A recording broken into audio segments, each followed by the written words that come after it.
y que el mismo Dios de paz lo santifique por completo, y que todo su ser, espíritu, alma y cuerpo sea preservado irreprensible para la venida de nuestro Señor Jesucristo. Te invitamos a compartir este tiempo especial de meditaciones teoterápicas.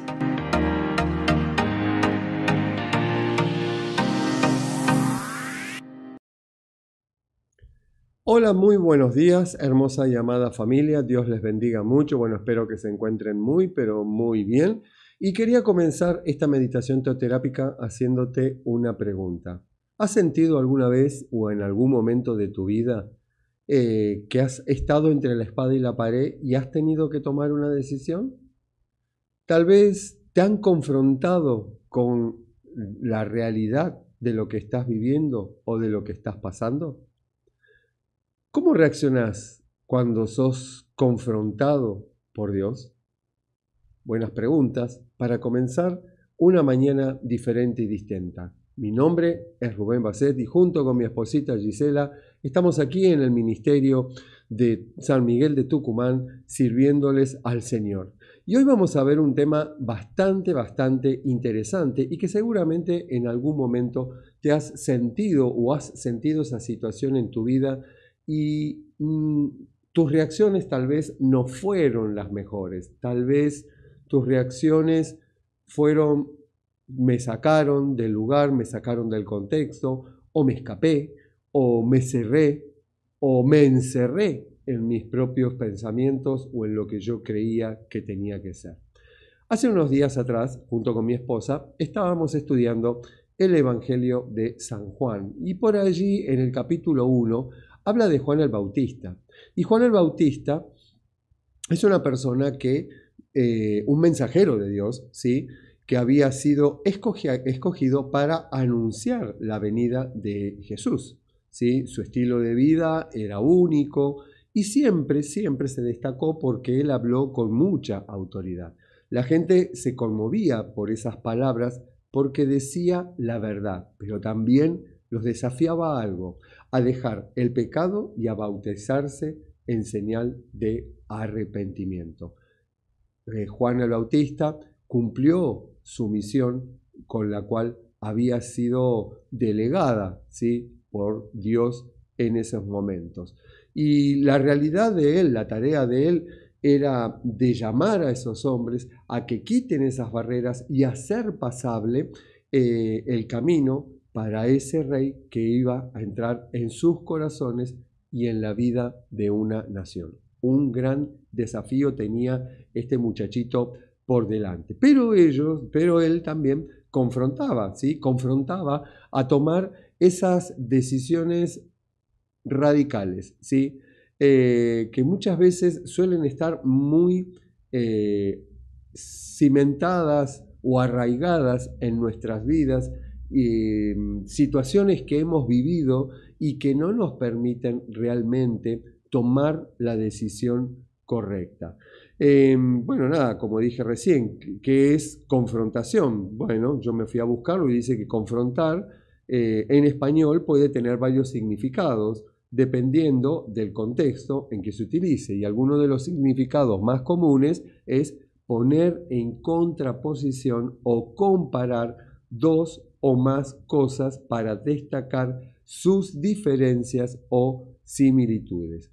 Enfrentarse a una situación o problema difícil, exponer una acusación o argumento a alguien y exigir una explicación o respuesta. Y hay otros significados mucho más que son muy, pero muy interesantes. Pero yo me voy a quedar con esto: poner en contraposición o comparar dos o más cosas para destacar sus diferencias y sus similitudes. Justamente la palabra dice confrontar dos, ¿sí? Debe haber algo más por el cual yo debo ser confrontado. Y muchas veces Dios nos confronta. La Biblia, en la Biblia es un tema muy profundo, el tema. Es un acto de enfrentar a alguien con la verdad y con la justicia. ¿Y qué verdad me vas a decir tú? La verdad verdadera, la verdad de la palabra de Dios, la verdad a la luz de Dios. ¿sí? Es una llamada a la honestidad y a la sinceridad.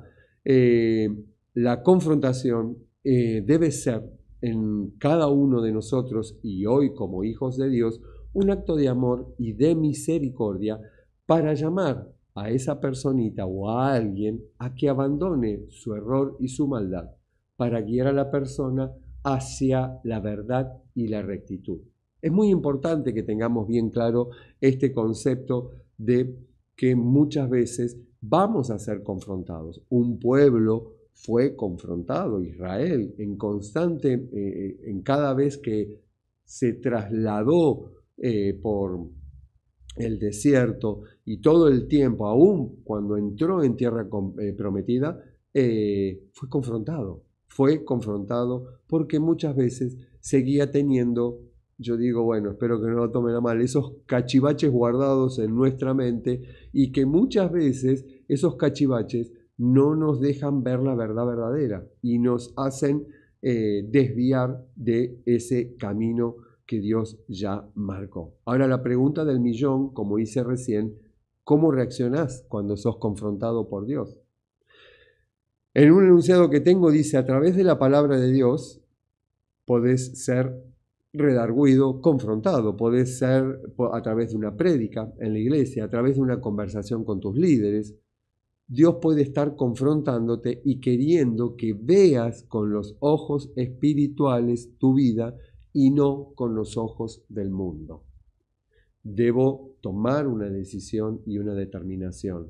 Hoy yo te invito a vos, allí donde estás, a que hagas como decimos nosotros en Argentina, un mea culpa. Empieces a indagar en lo profundo de tu ser. ¿Qué es eso que no permite que cada vez que Dios diligencia algo que tienes que hacer, tú siempre pones una excusa o pones un pero? O tal vez hacías, y ahí voy a meter un ejemplo mío, la que yo hacía. Sí, un ratito con Dios, un ratito con el mundo, un ratito con Dios, un ratito con el mundo. Pero esa calle, en algún momento, ese camino, esa ruta segura, va disminuyendo, se va no ensanchando, sino que cada vez se va afinando más. Y mientras más se va afinando, cada vez me está llevando a tomar esa decisión correcta. Ahora, tenemos varios ejemplos en la Biblia y yo quiero mencionarte de dos para que veas cómo reaccionó uno y el otro. Te recordarás la vida de Saúl, ese rey puesto por Dios para que ministre y administre el pueblo de Dios, ¿sí? Conforme a la voluntad de Dios. Pero también estaba Samuel, ¿sí? Quien era el que intervenía en esa común unión cuando veía que las cosas no se estaban llevando bien. Él se acercaba al rey y le decía, mira rey, le estás chingando, le estás cerrando, no estás haciendo las cosas como se tienen que hacer. Un caso muy conocido, se le diligencia algo, Dios a través de Samuel, el profeta, le diligencia algo, y en ese diligenciarle, Saúl muy despectivamente le dice, sí, todo bien, no hay ningún problema, y va a hacer la tarea que tenía que hacer, pero prefirió escuchar al pueblo antes que lo que Dios le había dicho, y la orden que le había dado Dios era que Saúl tenía que estar atento a las palabras de Jehová, primer punto. Y segundo, mandó hacer una tarea. Y dice lo siguiente allí en 1 Samuel 15, versículos del 1 al 3. Después Samuel dijo a Saúl, Jehová me envió a que te ungiese por rey sobre el pueblo. Y ahora pues está atento a las palabras de Jehová. Así ha dicho Jehová de los ejércitos. Yo castigaré lo que hizo Amalec a Israel al no ponerle en el camino cuando subía a Egipto. Ve pues, hiere a Amalec y destruye todo lo que tiene, y no te apiades de él. Mata hombres, mujeres, niños y aún los de pecho, vacas, ovejas y camellos y asnos. ¿Qué hizo el señorcito? Se quedó con lo mejor porque dijo, ok, le vamos a llevar a nuestro Dios una ofrenda, y se quedó con las mejores vacas. Es más, se quedó con el rey, con el con el rey que tenía que ir a destruir, con Agab. Y lo trajo, ¿sí? Y bueno, ocurrieron ahí ciertos eventos y ahí Samuel, Dios le habla a Samuel y fue muy fuerte lo que le dijo, que le fuera a decir literalmente a Saúl que no iba a volver a estar con Saúl porque había desechado la palabra de Jehová. Claro, ¿qué hizo Saúl? Saúl, una vez que recibe esa notificación, es desechado, se siente, o sea, Dios lo desecha de su reinado y le dice que lo va a quitar por su desobediencia. Pero él trató de justificarse y le dijo, pero el pueblo me dijo, pero la gente que me mandaste a gobernar me motivó y yo me dejé llevar por lo que dijo la gente. Bien, otro ejemplo a contraposición fue el rey David. David fue el segundo rey de Israel, quien sucedió a Saúl tras su muerte. Reinó 40 años, pero también él tuvo una situación complicada y difícil, y en esa situación él se las mandó. Él venía todo bien mientras estaba en el campo de batalla, y un día se quedó en la casa y pagó un precio muy elevado. Tuvo una situación con la esposa de su mano derecha y tuvo que ejecutar y trazar un plan bastante complicado y difícil, al cual terminó desechando eso que había tratado de hacer para que pareciese de que la mujer había quedado embarazada por su amigo y no por él, pero tristemente tuvo la mejor idea que ir a matarlo, mandar a matarlo. Y eso le llevó a pagar un precio muy elevado. Claro, ahí aparece y entra en ejecución otro profeta, Natán. ¿Sí? Dice que Jehová envió a Natán a David y viniendo a él le dijo, y le empieza a relatar como una especie de un cuento o una fábula de lo que estaba pasando. Y ahí es donde David, sin darse cuenta, se enciende en ira y se enoja y le dice: lo que ocurrió acá está mal, tiene que pagar un precio muy elevado. Bien, la reacción de David era de justicia, era castigar a aquel que hubiera hecho tal cosa. Sin embargo, David no se había dado cuenta de que se trataba de él. Cuando él se da cuenta, dice: pequé contra Jehová. Y Natán le dijo a David: también Jehová ha remitido tu pecado, pero no morirás. Claro, había una diferencia y sí, que vos dirías, pucha, con Saúl podría haber hecho una diferencia y podría haber hecho lo mismo. La diferencia fue que David se terminó arrepintiendo o se arrepintió de lo que hizo, pero después tuvo que pagar un precio muy elevado. Ese hijo que había tenido con Betsabé murió y así por consiguiente toda su descendencia, todo lo que vino de él, terminó en una mala situación.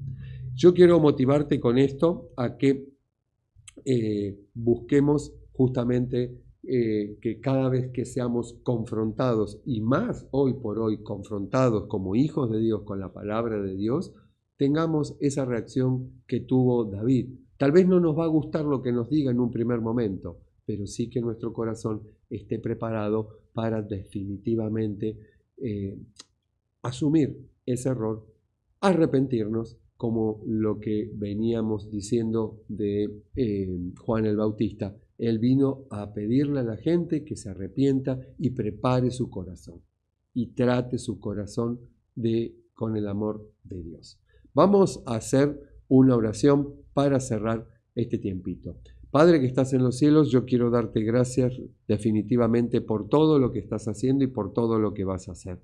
Señor, gracias por confrontarnos con tu verdad verdadera y entender que muchas veces necesitamos esa confrontación, necesitamos ser enfrentados, necesitamos tomar una decisión correcta, pero muchas veces nos hiper recuesta, Señor, y no queremos ceder y queremos meter excusas. Yo te pido que nos libres de esas excusas, Señor, y cada vez más, y que nuestro corazón sea tan tratado, Señor, por tu amor, por tu gracia, por tu perdón, por tu misericordia, que así como tú tienes esa misericordia con nosotros, así como tú muchas veces nos confrontas con amor, con cariño, con detalles, así te pido que también lo podamos hacer nosotros hacia otros, hacia nuestros discípulos, hacia nuestros seguidores.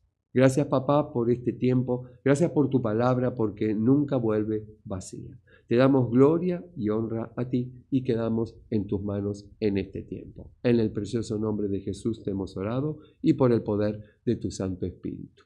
Amén, amén y amén, familia. Amén, amén. Un beso muy, pero muy especial desde aquí y bueno, seguramente nos veremos en otra oportunidad.